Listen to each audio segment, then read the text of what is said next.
മതത്തിന്റെ പേരിൽ ജീവിതം ഹോമിക്കപ്പെട്ട മനുഷ്യാത്മാക്കളുടെ ചോരച്ചാലുകൾക്ക് നടുവിലൂടെ 1947 ഓഗസ്റ്റ് മാസം നവഖാലിയിലെ ഇരുണ്ട തെരുവുകളിലൂടെ അരുതരുത് കൊല്ലരുത് എന്ന് നിലവിളിച്ചുകൊണ്ട് പരിക്ഷീണനായി നടന്നു നീങ്ങിയ ഒരു ചെറിയ വലിയ മനുഷ്യനുണ്ടായിരുന്നു, ഗാന്ധിജി. 1948 ജനുവരി 30 ആ മനുഷ്യൻ ഇന്ത്യൻ മണ്ണിൽ റാം റാം എന്ന് വിലപിച്ചുകൊണ്ട് മരിച്ചു വീണത് ചരിത്രത്തിന്റെ തിരിച്ചടിയാവാം. ഇന്ന് മതത്തിന്റെ പേരിൽ പിഞ്ചുകുഞ്ഞുങ്ങൾ പോലും ചുട്ടരിക്കപ്പെടുമ്പോൾ, കന്യാസ്ത്രീകൾ ആക്രമിക്കപ്പെടുമ്പോൾ, ഒരു വിഭാഗമുയർത്തുന്ന ഭ്രാന്തൻ ചിന്തകൾക്കും ജൽപ്പനങ്ങൾക്കും കണ്ണുനീരിനും നടുവിൽ വീണ്ടും ആ പഴയ സന്ദേശം ഉയരുന്നു: അരുതരുത് കൊല്ലരുത്. പ്രിയപ്പെട്ടവരെ, ഇന്ന് എന്റെ രാജ്യമായ ഇന്ത്യ, ഭാരതം 2 പൈസ വിലയുള്ള വൈറ്റമിൻ ഗുളികകളുടെ കുറവുകൊണ്ട് കോടിക്കണക്കിന് കുഞ്ഞുങ്ങൾ മരിക്കുന്ന ഒരു രാജ്യമായി മാറിയിരിക്കുന്നു. സുഹൃത്തുക്കളെ, ഇങ്ങനെയൊക്കെ പറഞ്ഞുകൊണ്ട് അത്യാവേശത്തോടെ രാജ്യസ്നേഹത്തെക്കുറിച്ചും അത്തരത്തിലുള്ള വിഷയങ്ങളെക്കുറിച്ചും ഒക്കെ സംസാരിച്ചിരുന്ന ഒരു കാലമുണ്ടായിരുന്നു. അതൊക്കെ ഞങ്ങളുടെയൊക്കെ കോളേജ് കാലമായിരുന്നു. എന്നെ വ്യക്തിപരമായി പറയുകയാണെങ്കിൽ എന്നെയൊക്കെ സംബന്ധിച്ച് അത് ഈ സ്കൂൾ കോളേജ് കാലത്തൊക്കെ ആയിരുന്നു. രാജ്യസ്നേഹത്തെക്കുറിച്ചോ അല്ലെങ്കിൽ ഇത്തരത്തിലുള്ള പ്രസംഗ മത്സര വേദികളിൽ, സ്കൂളിൽ പഠിക്കുന്ന സമയത്തും കോളേജിൽ പഠിക്കുന്ന സമയത്തുമൊക്കെ ഇത്തരം പ്രസംഗ മത്സര വേദികളിൽ നമ്മൾ അത്യാവേശത്തോടെ ഇത്തരം കാര്യങ്ങളൊക്കെ പറഞ്ഞിരുന്നു. വെട്ടുക, മുറിക്കുക, പങ്കുവയ്ക്കുക ഗ്രാമം, പതനം ജനപദമൊക്കെയും കൊന്നും തിന്നും വാഴുക, പുലികളായി സിംഹങ്ങളായും മർത്തിനാവുക മാത്രം വയ്യ, ജന്തുത ജയിക്കുന്നു എന്ന് കവി ONVക്ക് എഴുതി വെക്കേണ്ടി വന്നത് ഈ സത്യം സ്മരിച്ചുകൊണ്ടാകണം. അത് ഇത്തരുണത്തിൽ സ്മർത്തവ്യമാണ് എന്നൊക്കെ പറഞ്ഞുകൊണ്ട് ജഡ്ജസിന് പോലും മനസ്സിലാകാത്ത ഭാഷയിൽ കുറെ ഗിമ്മിക്കുകളും നാടകീയതയും അതിനാടകീയതയും ഒക്കെ ഉപയോഗിച്ചുകൊണ്ട് നമ്മളും പ്രസംഗ മത്സരവേദികളിലൊക്കെ നിറഞ്ഞ കാലഘട്ടം എന്ന് പറയുന്നത് കോളേജ് കാലഘട്ടമാണ്. അപ്പൊ അതിനൊക്കെ ശേഷം അന്ന് കോളേജ് കാലഘട്ടത്തിൽ തന്നെ ഇത്തരത്തിലുള്ള ഗിമിക്കുകളൊക്കെ നമ്മൾ നിർത്തിയതാണ്. അന്ന് ഈ പറഞ്ഞ പോലെ വലിയ കൊട്ടേഷനും ക്രിസ്തു പറഞ്ഞതും നബി പറഞ്ഞതും അങ്ങനെയുള്ള കാര്യങ്ങളൊക്കെ കോട്ട് ചെയ്യുക മാത്രമല്ല, നമ്മളായിട്ട് തന്നെ ചില കൊട്ടേഷൻസ് ഉണ്ടാക്കിയിട്ടുമുണ്ട് കേട്ടോ. ഇപ്പൊ ചില മത്സരവേദികളിൽ ചില വിഷയങ്ങൾ കിട്ടുമ്പോൾ നമുക്കതിന് ആപ്റ്റായ ചില കൊട്ടേഷൻസ് ഇല്ലെങ്കിൽ നമ്മൾ തന്നെ ചില കൊട്ടേഷൻസ് ഒക്കെ അങ്ങ് ഉണ്ടാക്കും. ഉദാഹരണത്തിന് ഇപ്പൊ എന്തെങ്കിലും ഒരു വിഷയം വന്നു, നമുക്ക് കൊട്ടേഷൻ കിട്ടിയില്ല, നമ്മൾ പെട്ടെന്ന് ചൈനീസ് എഴുത്തുകാരനായ യാങ് ഹ്യൂങ് 1972 അദ്ദേഹത്തിന്റെ പുസ്തകത്തിൽ ഇങ്ങനെ എഴുതി വെച്ചിരുന്നു എന്ന് പറഞ്ഞിട്ട് നമ്മളൊരു കൊട്ടേഷൻ അങ്ങ് പറയും. അപ്പൊ അങ്ങനെയൊക്കെ ഉണ്ടായിരുന്ന ഒരു കാലഘട്ടം ഉണ്ടായിരുന്നു നമുക്കൊക്കെ. അപ്പൊ അതാണ് മാധ്യമ പ്രവർത്തനം എന്നോ അല്ലെങ്കിൽ അങ്ങനെ ഞാൻ ഇപ്പൊ ഏതെങ്കിലും ഒരു മാധ്യമ പ്രവർത്തകനെയോ അല്ലെങ്കിൽ ഏതെങ്കിലും ഒരാളിന്റെ മാധ്യമ ശൈലിയോ വിമർശിക്കാൻ വേണ്ടിയല്ല ഈ കാര്യങ്ങൾ പറയുന്നത്. ഈ കാര്യങ്ങൾ പറയുന്നത് ഇതൊരു ട്രെൻഡായി മാറിയിട്ടുണ്ട് നമ്മുടെ കേരളത്തിൽ. ഇപ്പോ ശരിയായ മാധ്യമ പ്രവർത്തനം, ഉദാത്തമായ മാധ്യമ പ്രവർത്തന രീതി എന്ന് പറഞ്ഞാൽ ഇങ്ങനെയൊക്കെ കടിച്ചാ പൊട്ടാത്ത കുറെ കാര്യങ്ങൾ, കുറെ ഗിമ്മിക്കുകൾ അടിക്കുന്നതാണെന്നൊരു തോന്നൽ പുതിയ തലമുറയ്ക്ക് കൂടി ഉണ്ടാകുന്നുണ്ടോ എന്ന് എനിക്ക് സംശയമുണ്ട്. ജേർണലിസം പഠിച്ചു വരുന്ന കുട്ടികൾ കൂടി ഇത് കണ്ടാണല്ലോ പഠിക്കുന്നത്. ഇതാണ് ജേർണലിസം, അല്ലെങ്കിൽ ഇങ്ങനെയാണ് ഈ നവരസങ്ങൾ വാരി വിതറുന്ന ഈ സംവിധാനമാണ് യഥാർത്ഥ മാധ്യമ പ്രവർത്തനത്തിന്റെ ഉദാത്തമായ മാതൃകയെന്ന് കൊച്ചുകുട്ടികൾ ധരിച്ചു വശായി പോയാൽ, ജേർണലിസത്തിൽ പഠിച്ചുകൊണ്ടിരിക്കുന്നവരോ അല്ലെങ്കിൽ പഠിക്കാൻ പോകുന്നവരൊക്കെ ഇത് മാതൃകയാക്കി കഴിഞ്ഞത് വലിയ അപകടമാകുമെന്ന് കൂടി ഉള്ളതുകൊണ്ടാണ്. ഇതൊന്നുമല്ല ഞാൻ പറയാൻ വന്നത് പെഹൽഗാം ഭീകരാക്രമണവുമായി ബന്ധപ്പെട്ട് ഫിറോസ് സാലി മുഹമ്മദ് എന്ന മാധ്യമ പ്രവർത്തകൻ എന്തേ ഒന്നുമേ മിണ്ടിയില്ല, മണിക്കൂറുകൾ എത്രയോ പിന്നിട്ടു, ദിവസങ്ങൾ എത്രയോ പിന്നിട്ടു എന്നൊക്കെ പറഞ്ഞ് ചില സുഹൃത്തുക്കൾ ഇങ്ങനെ പലയിടങ്ങളിൽ നിന്ന് ഫോണിൽ വിളിച്ചും മെസ്സേജുകളിലൂടെയൊക്കെ ഇങ്ങനെ ചോദിക്കുന്നുണ്ട്. കഴിഞ്ഞ ദിവസം നാട്ടിലെ ഒരു സുഹൃത്തുമായി സംസാരിക്കുമ്പോൾ ആളുകൾ ഇങ്ങനെ, കാരണം അദ്ദേഹത്തിന്റെ അടുത്ത പല സുഹൃത്തുക്കളും എന്റെ വീഡിയോകൾ നിരന്തരം കാണുന്നതാണ്, അപ്പൊ അവരൊക്കെ ഇങ്ങനെ ചോദിക്കുന്നു അത്രേ, ഫിറോസ് സാലി മുഹമ്മദ് എന്തേ അദ്ദേഹം ഈ ബാക്കി പലസ്തീനിലെ കുഞ്ഞുങ്ങൾ കരയുമ്പോ, പലസ്തീനിൽ ഇസ്രായേൽ ആക്രമിക്കുമ്പോൾ ഇദ്ദേഹത്തിന് വലിയ വികാരമാണല്ലോ, ഇന്ത്യയിൽ ഈ വിലപ്പെട്ട നമ്മുടെ ഇന്ത്യക്കാരുടെ ജീവനുകൾ പൊലിഞ്ഞപ്പോ, ഇവിടെ ഭീകരാക്രമണം ഉണ്ടായപ്പോ ഈ മാധ്യമ പ്രവർത്തകൻ അദ്ദേഹത്തിന്റെ വാ അടഞ്ഞുപോയോ? അദ്ദേഹം മിണ്ടാതിരിക്കുന്നത് ഒരുപക്ഷെ അദ്ദേഹം മുസൽമാനായതുകൊണ്ടായിരിക്കാം. മുസ്ലിങ്ങൾക്ക് പൊതുവെ പാകിസ്ഥാനോടൊരു സോഫ്റ്റ് കോർണർ ആണല്ലോ, അല്ലെങ്കിൽ ഇവരെല്ലാം ഇന്നല്ലെങ്കിൽ നാളെ പാകിസ്ഥാനിൽ പോവേണ്ടവരാണ് എന്നതുകൊണ്ടായിരിക്കാം എന്നൊക്കെയുള്ള നിലയിൽ.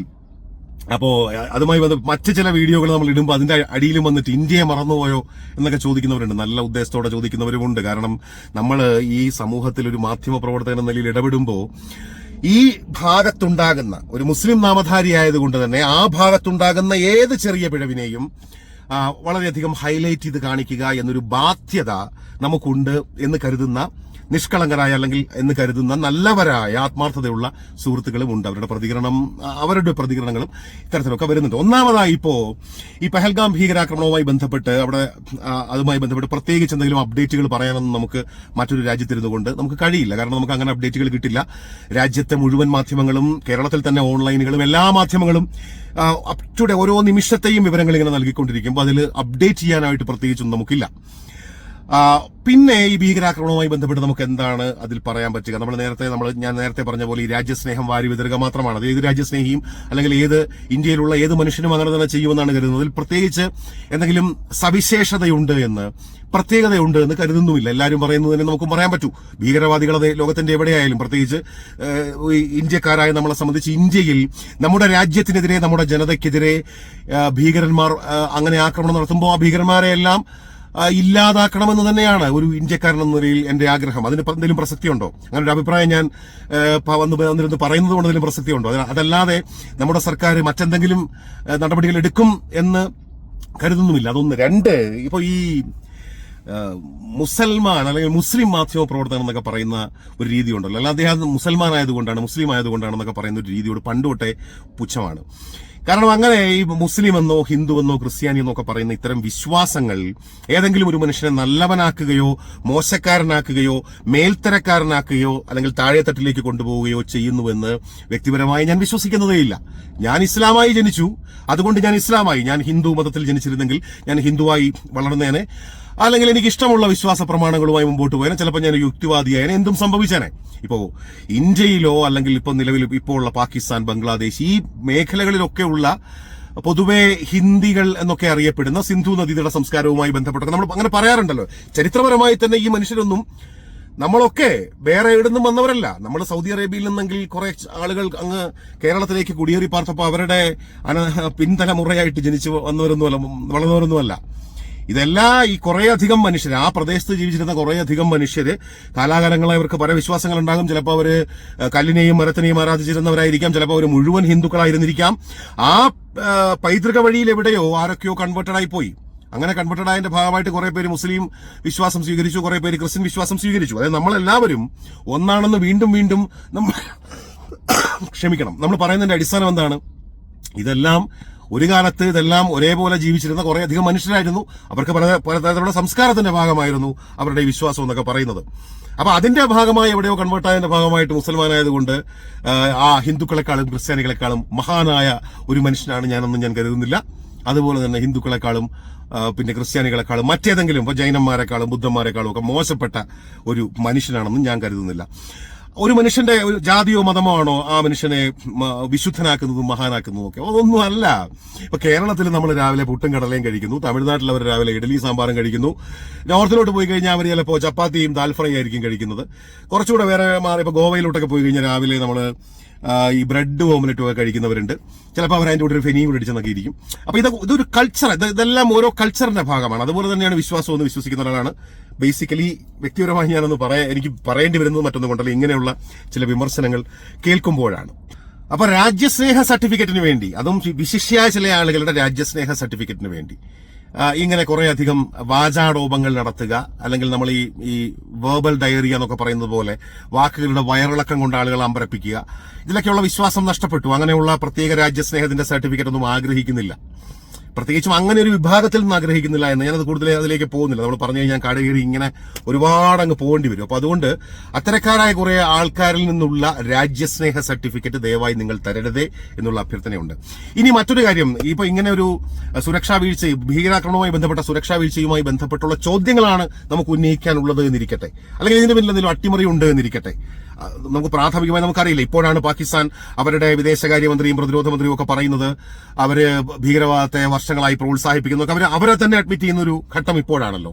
അതിനു മുൻപ് ഇതിന്റെ പിന്നിൽ പാകിസ്ഥാനാണെന്നുള്ള സൂചനകൾ മാത്രം ലഭിക്കുന്ന ഒരു സമയമാണ്. ആ ഘട്ടത്തിൽ കയറിയിരുന്നെങ്കിൽ പിന്നെ പാകിസ്ഥാനിലെ മുഴുവൻ ഇന്നലെ ജനിച്ചു വീണ കുഞ്ഞുങ്ങൾ, അല്ലെങ്കിൽ ഇന്നിപ്പോ ജനിച്ചു വീഴാനിരിക്കുന്ന കുഞ്ഞുങ്ങളുടെ വരെ വായിലേക്ക് റിവോൾവർ എടുത്തു വെച്ചുകൊണ്ട് എല്ലാവരെയും അങ്ങ് തകർത്ത് കളയണമെന്നും പറയാനൊന്നും നമുക്ക് പറ്റില്ലല്ലോ. നമ്മളൊന്നും ഈ അമാനുഷികമായ കഴിവുകളുള്ള ആളുകളൊന്നുമല്ല. ഇതെല്ലാം കാര്യങ്ങൾ വ്യക്തമായതിനു ശേഷം മാത്രമേ നമുക്ക് ഇങ്ങനെ അങ്ങ് കാടടച്ച് കയറി അങ്ങനെ വെടിവെക്കാൻ പറ്റില്ല. എന്തെങ്കിലുമൊക്കെ പറയണമെങ്കിൽ അതിന് ആധികാരികമായിട്ട് തന്നെ നമുക്ക് പറയേണ്ടി വരും. അപ്പോ ഞാൻ ഇപ്പൊ ഇതുമായി ബന്ധപ്പെട്ട ചോദ്യങ്ങളാണ് നമുക്ക് ഉന്നയിക്കേണ്ടി വരുന്നത് എങ്കിൽ, എന്തുകൊണ്ട് ഇത്ര വലിയൊരു സുരക്ഷാ വീഴ്ചയുണ്ടായി എന്ന ചോദ്യമാണ് ഉന്നയിക്കേണ്ടി വരുന്നതെങ്കിൽ 2 പ്രാവശ്യം രാജ്യദ്രോഹിയാവും. ഒരു പ്രാവശ്യമാണെങ്കിൽ പിന്നെ സഹിക്കാം. മിണ്ടാതിരുന്നു കഴിഞ്ഞാൽ ഒരു പ്രാവശ്യം രാജ്യദ്രോഹിയാവും. എന്തെങ്കിലും പറഞ്ഞു കഴിഞ്ഞാൽ പിന്നെ അതിനകത്ത് ഏതെങ്കിലും തരത്തിൽ ഇങ്ങനെ നമ്മുടെ ഈ വീഡിയോയ്ക്കോ അല്ലെങ്കിൽ നമ്മൾ പറയുന്ന കാര്യങ്ങൾക്കോ ചോദ്യത്തിന്റെ സ്വഭാവം ഉണ്ടെങ്കിൽ നമ്മൾ 2 പ്രാവശ്യം രാജ്യദ്രോഹിയാവും എന്നൊരു കുഴപ്പം കൂടി ഉണ്ടല്ലോ. ഇപ്പോ പെഹൽഗാമിലുണ്ടായ ഭീകരാക്രമണം അതുമായി ഒരിക്കലും താരതമ്യപ്പെടുത്താൻ കഴിയുന്ന ഒന്നല്ലെങ്കിൽ പോലും ഞാനൊരു ഉദാഹരണം പറയുകയാണ്. 2023 ഒക്ടോബർ 7-ാം തീയതി ഹമാസ് ഇസ്രായേലിലേക്ക് ഒരു മിന്നലാക്രമണം നടത്തി. ചരിത്രപരമായി അതിന് കുറേയധികം കാരണങ്ങളും അതിന്റെ പശ്ചാത്തലവും ഒക്കെ ഉണ്ട്. അതവിടെ നിൽക്കട്ടെ, അതൊന്നും നമ്മുടെ നിലവിൽ നമുക്ക് അതിലേക്ക് പോകാൻ പറ്റില്ല. ആ ഭീകരാക്രമണത്തിന് ശേഷം ഇസ്രായേലിലെ ജനങ്ങള് ബഹുഭൂരിപക്ഷവും എന്ന് വേണമെങ്കിൽ ഞാൻ പറയും, അവിടുത്തെ തീവ്ര വലതുപക്ഷം ഒഴിച്ച് ബാക്കിയുള്ള ജനങ്ങളൊക്കെ എങ്കിൽ ഹമാസിനെ മൊത്തത്തിലങ്ങ് കുഴിച്ചുമൂട് എന്ന് പറഞ്ഞുകൊണ്ട് രംഗത്ത് വരികയായിരുന്നില്ല. അവരുടെ ആദ്യത്തെ ആവശ്യം എങ്ങനെ ഈ സുരക്ഷാ വീഴ്ച സംഭവിച്ചു? ഞങ്ങൾ ടാക്സ് പേയേഴ്സാണ്. ഈ ടാക്സ് പേയേഴ്സായ ഞങ്ങളുടെ പണം കൊണ്ട് ഒരു ഭരണകൂടത്തെയും സൈന്യത്തെയും തീറ്റിപ്പോറ്റിയിട്ട് ഇവിടുത്തെ രഹസ്യാന്വേഷണ സംവിധാനവും ഇവിടുത്തെ മുഴുവൻ പ്രതിരോധ സംവിധാനങ്ങളും ഉണ്ടായിട്ട് ഹമാസിന്റെ ഇത്രയധികം ആളുകൾക്ക് ഇവിടെ കടന്നു വന്ന് 10,000-2,000 പേരെ കൊല്ലാൻ, അതിന്റെ പല ഇസ്രായേൽ സേനയും കുറെ പേരെ കൊന്നിട്ടുണ്ട്, അത് വേറെ വിഷയം. കാരണം ഹമാസുകാരെ പിടിച്ചുകൊണ്ട് പോകാതിരിക്കാൻ വേണ്ടി. എങ്കിലും അവിടുത്തെ ജനങ്ങൾ ചോദിക്കുന്നു, ഇത്രയധികം ആളുകളെ കൊല്ലാനും 280ഓളം പേരെ ഇവിടെ നിന്ന് പിടിച്ചുകൊണ്ട് പോകാനും കഴിയുന്ന തരത്തിലുള്ള സുരക്ഷാ വീഴ്ച എങ്ങനെ സംഭവിച്ചു എന്ന് പറയൂ എന്ന് തന്നെയാവൂ. അതിന്റെ റിപ്പോർട്ട് ആദ്യം വെക്കൂ. ഈ കഴിഞ്ഞ ദിവസങ്ങളിലും അവിടെ വലിയ പ്രക്ഷോഭം നടന്നുകൊണ്ടിരിക്കുകയാണ്. നെതന്യാഹുവിന്റെ രാജി ആവശ്യപ്പെട്ടുകൊണ്ട് ഇറ്റാമർ ബെൻഗുർ എന്ന് പറയുന്ന അവിടുത്തെ സുരക്ഷാ മന്ത്രി അല്ലെങ്കിൽ ആഭ്യന്തരമന്ത്രിയുടെ രാജി ആവശ്യപ്പെട്ടുകൊണ്ടൊക്കെ ഒന്നൊന്നര വർഷത്തിലധികമായ ആളുകൾ തെരുവിലാണ്. അങ്ങനെയുള്ള ആവശ്യങ്ങൾ നിരന്തരമായിട്ട് അവർ ഉയർത്തുന്നുണ്ട്. സുരക്ഷാ വീഴ്ച എവിടെ നിന്നുണ്ടായി എന്നാദ്യം കണ്ടുപിടിക്കുമെന്നാണ് പറയുന്നത്. കാരണം സുരക്ഷാ വീഴ്ചയാണ് ഇനി ഏറ്റവും പ്രധാനമായി. അങ്ങനെ ഒരു സുരക്ഷാ വീഴ്ച ആവർത്തിക്കുകയാണെങ്കിൽ ഇത്തരത്തിലുള്ള ആക്രമണങ്ങളും ആവർത്തിക്കും. അങ്ങനെയുള്ള ചോദ്യങ്ങൾ നമുക്ക് ഇന്ത്യയിലെ മാധ്യമങ്ങൾ നിർഭയം ചോദിക്കുന്നുണ്ടോ? ചോദിക്കില്ല. കാരണം ചോദിച്ചു കഴിഞ്ഞാൽ രാജ്യദ്രോഹിയാവും, പാകിസ്ഥാൻ ചാരനാവും, പാകിസ്ഥാനിലേക്ക് പോകാൻ പറയും. അപ്പൊ അങ്ങനെയൊക്കെയുള്ള കാര്യങ്ങളാണ്. ഞാൻ വിശാലമായിട്ട് അങ്ങനെ പറഞ്ഞ് പോയി കഴിഞ്ഞാൽ ഒത്തിരി പറയേണ്ടി വരും എന്നുള്ളത് കൊണ്ട് അത് കേട്ടിരിക്കാൻ നിങ്ങൾക്കും ക്ഷമയുണ്ടാകില്ല എന്നുള്ളതുകൊണ്ട് മാത്രമാണ്. അല്ലെങ്കിൽ ചിലപ്പോൾ ഒത്തിരി കാര്യങ്ങൾ ഇങ്ങനെ സംസാരിച്ചുകൊണ്ടിരിക്കാൻ എനിക്ക് ഈ ആഗ്രഹമുണ്ട്. ഏതെങ്കിലും ലൈവ് സെഷനിലൊക്കെ വന്നിട്ട് സംസാരിക്കാമെന്ന് വിചാരിക്കുകയാണ്. അപ്പൊ ഏതായാലും ഈ രാജ്യ സ്നേഹ സർട്ടിഫിക്കറ്റിന് വേണ്ടി എന്തെങ്കിലുമൊക്കെ പെഹൽഗാമിനെ കുറിച്ച് അല്ലെങ്കിൽ ബൈസറൻ വാലി ആ മേഖലയിലുണ്ടായ ഭീകരാക്രമണത്തെ കുറിച്ച് എന്തെങ്കിലുമൊക്കെ പറഞ്ഞിട്ട് ഇസ്ലാം കൂടുതൽ മതേതരവാദിയായ ഇസ്ലാമാകാനോ അല്ലെങ്കിൽ കൂടുതൽ മതേതരവാദിയായ മാധ്യമ പ്രവർത്തകനാകാനോ ഒന്നും ആഗ്രഹിക്കുന്നില്ല. പറയുന്ന കാര്യങ്ങൾ നമ്മൾ പറയുന്നു. മാത്രമല്ല, ഇത് ഹിന്ദു ആണോ മുസ്ലിം ആണോ ക്രിസ്ത്യാനിയാണോ ഒന്നും വ്യക്തിപരമായി തന്നെ ബാധിക്കുന്ന വിഷയമേ അല്ല. എന്നെ സംബന്ധിച്ച് അത് ഈ നമ്മുടെ ഏതോ ഒരു തലമുറയിൽ ഏതോ ഒരു ചരിത്രപരമായിട്ട് അല്ലെങ്കിൽ ഈ നമ്മൾ കടന്നു വന്ന നമ്മുടെ പൂർവികന്മാർ കടന്നു വന്ന വഴികളിൽ എവിടെയോ സംഭവിച്ച കൺവേർഷൻ, അതിന്റെ ഭാഗമായിട്ടാണ് ഇന്ത്യയിലെമ്പാടുമുള്ള ഈ മേഖലയിലെമ്പാടുമുള്ള ഈ ക്രിസ്ത്യാനികളും അതുപോലെ മുസ്ലിങ്ങളും അത്തരത്തിൽ മറ്റ് ഇതര വിശ്വാസികളും ഒക്കെ അങ്ങനെയുള്ള വിശ്വാസങ്ങളിലേക്ക് പോയത് എന്ന് വിശ്വസിക്കുന്ന ആളാണ് ഞാൻ. നമ്മളെല്ലാം ഒന്നാണെന്ന് വിശ്വസിക്കുന്ന ആളാണ്. നമ്മളെല്ലാം ഏതൊക്കെയോ തലമുറകൾക്ക് മുൻപ് നമ്മുടെയൊക്കെ മുൻഗാമികൾ, എന്റെയൊക്കെ ഉപ്പാപ്പ നിങ്ങളുടെയൊക്കെ ഇപ്പൊ ഏതെങ്കിലും ഹിന്ദു ക്രിസ്ത്യൻ സഹോദരന്മാരൊക്കെ അല്ലെങ്കിൽ പ്രത്യേകിച്ച് ഹിന്ദു സഹോദരന്മാരെ കേൾക്കുന്നുണ്ടെങ്കിൽ നിങ്ങളുടെയൊക്കെ അപ്പൂപ്പന്റെക്കാൾ വലിയ ഹിന്ദുത്വവാദിയും അതിനേക്കാൾ വലിയ അമ്പലവാസിയും അതിനേക്കാൾ വലിയ ശ്രീരാമ ഭക്തനും ഒക്കെ ആയിരുന്നു എന്ന് വിശ്വസിക്കുന്നയാളാണ്. കാരണം അങ്ങനെ സാധ്യതയുള്ളൂ, അങ്ങനെ അതിന്റെ ഒരു ലോജിക്കലായി ചിന്തിക്കുമ്പോൾ അങ്ങനെ സാധ്യതയുള്ളൂ എന്ന് വിശ്വസിക്കുന്നത് കൊണ്ട് ഇത്തരത്തിലുള്ള ഇത്തരത്തിലുള്ള ഈ ഐറ്റങ്ങളൊന്നും ഇവിടെ എടുക്കുന്നില്ല, അല്ലെങ്കിൽ ഐറ്റങ്ങളൊന്നും ഇവിടെ ചെലവാകില്ല. ഇത്തരത്തിലുള്ള ഒരുപാട് വിമർശനങ്ങളൊക്കെ മുൻപും കേട്ടിട്ടുണ്ട്. അതിനെയൊക്കെ അർഹിക്കുന്ന പജ്ഞയോടെ തന്നെ തള്ളിക്കളഞ്ഞുകൊണ്ടാണ് മുന്നോട്ട് പോകുന്നത്. പക്ഷേ വളരെ ക്രിയാത്മകമായി നമ്മളെ വിമർശനമാണല്ലോ നമ്മളെ വളർത്തുന്നത്. അതുകൊണ്ട് വിമർശിക്കുന്ന സുഹൃത്തുക്കളോടൊക്കെയുള്ള സ്നേഹവും കടപ്പാടും നന്ദിയും ഒക്കെ രേഖപ്പെടുത്തുമ്പോൾ തന്നെ ഈ മുസൽമാനായതുകൊണ്ട് അതിനെക്കുറിച്ച് പറഞ്ഞില്ല, പലസ്തീനെ കുറിച്ച് പറയുന്നു അതുകൊണ്ടാണെന്നൊക്കെ പറഞ്ഞു കഴിഞ്ഞാൽ അതൊക്കെ ഒരുപാട് കേട്ടിട്ടുള്ളതുകൊണ്ടും അത്തരത്തിലുള്ള ഐറ്റങ്ങൾ എടുക്കുന്നില്ല എന്നുള്ളത് മാത്രമാണ് പറയാനുള്ളത്.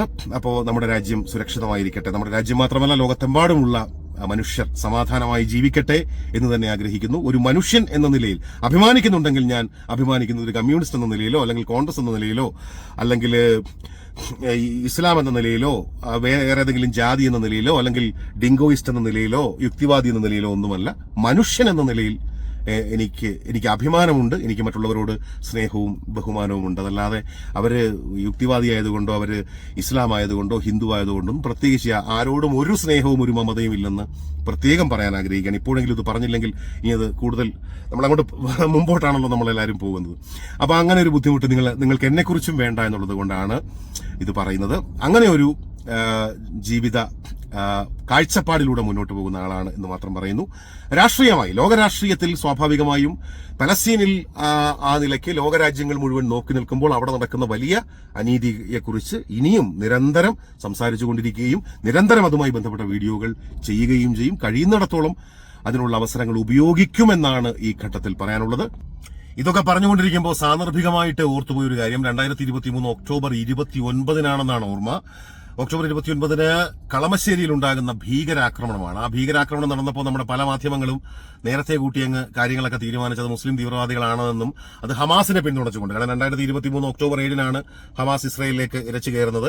അതിനും കൃത്യം 3 ആഴ്ചയ്ക്ക് ശേഷമാണ് ഈ ഭീകരാക്രമണം നടക്കുന്നത്. അത് പിന്നീടാണ്, അടുത്ത മണിക്കൂറുകളിലാണ് അത് ഡൊമിനിക് മാർട്ടിൻ എന്ന് പറയുന്ന ഈ യഹോവ സാക്ഷികളുടെ പരിപാടിയിലാണല്ലോ, അവരുടെ തന്നെ കൂടെ ഉണ്ടായിരുന്നയാളാണ് ആക്രമണം നടത്തുന്നത്. പക്ഷേ നമ്മുടെ കേരളത്തിലെ കുറെ ഓൺലൈൻ മാധ്യമങ്ങൾ മാത്രമല്ല, മെയിൻ സ്ട്രീം ചാനലുകൾ പോലും വലിയ ചില സിദ്ധാന്തങ്ങളിലേക്ക് ആദ്യം തന്നെ അങ്ങ് കടന്ന ഒരു സാഹചര്യമൊക്കെ നമ്മൾ കണ്ടാണ്. അപ്പൊ അതുപോലെ ഉള്ള മണ്ടത്തരങ്ങളൊക്കെ ചിലപ്പോൾ സംഭവിച്ചു പോകും. നമ്മൾ ചാടിക്കേറി ഇതിനെക്കുറിച്ചൊക്കെ പല അഭിപ്രായങ്ങളും പറഞ്ഞു കഴിഞ്ഞാൽ. ആ സമയത്താണ് നമ്മുടെ ഈ മുണ്ട് ഉടുക്കാൻ മാത്രമല്ല, മുണ്ട് കുത്തിവെക്കാൻ കൂടി അറിയാവുന്ന ഒരാളുണ്ട്. നമ്മുടെ BJPയുടെ സംസ്ഥാന പ്രസിഡന്റാണ് കേരളത്തിലെ. അപ്പൊ അദ്ദേഹം ഈ ആക്രമണം നടന്നതിന് തൊട്ടു പിന്നാലെ തന്നെ കണ്ടുപിടിച്ചു അതിന്റെ പിന്നിൽ ഹമാസിനെ അനുകൂലിക്കുന്ന കുറെ കേരളത്തിലുള്ള ഭീകരവാദികളാണ്. അവരിങ്ങനെ ഇവിടെ ഹമാസിന് വേണ്ടി വലിയ ചാവേർ ആക്രമണങ്ങളൊക്കെ നടത്തുന്ന സമയത്ത് മുഖ്യമന്ത്രി പിണറായി വിജയൻ അങ്ങ് ഡൽഹിയിൽ ഹമാസിന് ജയ് വിളിക്കാൻ പോയിരിക്കുകയാണെങ്കിൽ, അല്ലെങ്കിൽ ഹമാസ് അനുകൂല റാലി നടത്താൻ പോയിരിക്കുകയാണെന്നൊക്കെ കണ്ടുപിടിച്ച മനുഷ്യനാണ് ഇപ്പോൾ മുണ്ട് കുത്തിവെച്ചുകൊണ്ടിരിക്കുന്ന മനുഷ്യൻ, BJPയുടെ സംസ്ഥാന പ്രസിഡന്റ്. അപ്പൊ ഏതായാലും ഈ ചുരുക്കി പറയാനുള്ളൊരു കാര്യം, മുസൽമാനായതിന്റെ പേരിൽ നീയൊക്കെ 2 വാക്ക് കൂടുതൽ പറഞ്ഞിട്ട് പോയാൽ മതി എന്ന് ഉള്ള മാനസികാവസ്ഥയുള്ള കുറച്ച് ആശാന്മാരുണ്ടാകും. അപ്പൊ അതുകൊണ്ടാണ് പറയാനുള്ളത്, അത്തരക്കാരോട് നിങ്ങളെക്കാൾ കുറച്ചുകൂടി മികച്ച ഹിന്ദുവാണ് എന്ന് വിശ്വസിക്കുന്ന ആളാണ് ഞാൻ. അല്ലെങ്കിൽ നിങ്ങളെക്കാൾ കുറച്ചുകൂടി മികച്ച അങ്ങനെ പറയുന്നവരെ കുറിച്ച് മാത്രമാണ് പറയുന്നത്. അങ്ങനെയുള്ളൊരു ചിന്ത പങ്കുവയ്ക്കുന്ന, അല്ലെങ്കിൽ അങ്ങനെ ഒരു ചിന്ത മനസ്സിലും തലയിലും ഒക്കെ പേറിക്കൊണ്ട് നടക്കുന്നവരോട് പറയാനുള്ളത്, അത്തരക്കാരുടെ പിന്മുറക്കാരെക്കാൾ കുറച്ചുകൂടി ഉത്തമന്മാരായ, മഹാന്മാരായ, കുറച്ചുകൂടി നല്ല രീതിയിൽ ജീവിതം നയിച്ചു വന്നിരുന്ന നല്ല ഹിന്ദുക്കളുടെ പിൻതലമുറക്കാരനാണ് ഞാനെന്നാണ് ഞാൻ വ്യക്തിപരമായി വിശ്വസിക്കുന്നത്. അപ്പൊ അതുകൊണ്ട് നീ പറഞ്ഞിട്ട് പോയാൽ മതി എന്നുള്ള ആ നിലപാട് സ്വീകരിക്കുന്നവരോട് പറയാനുള്ളത്, ജനഗണമനയിലെ ആ പൃഥ്വിരാജിന്റെ ക്യാരക്ടർ പറഞ്ഞ ഡയലോഗാണ്. ഇത് നമ്മുടെ രാജ്യമാണ്, പറയാനുള്ളത് പറയും, അത് പറഞ്ഞിട്ടേ പോകൂ. പക്ഷേ പറയേണ്ടാത്ത കാര്യങ്ങൾ പറയുകയുമില്ല. കാരണം ഇന്ത്യ ആരുടെയും തന്തയുടെ വകയല്ല.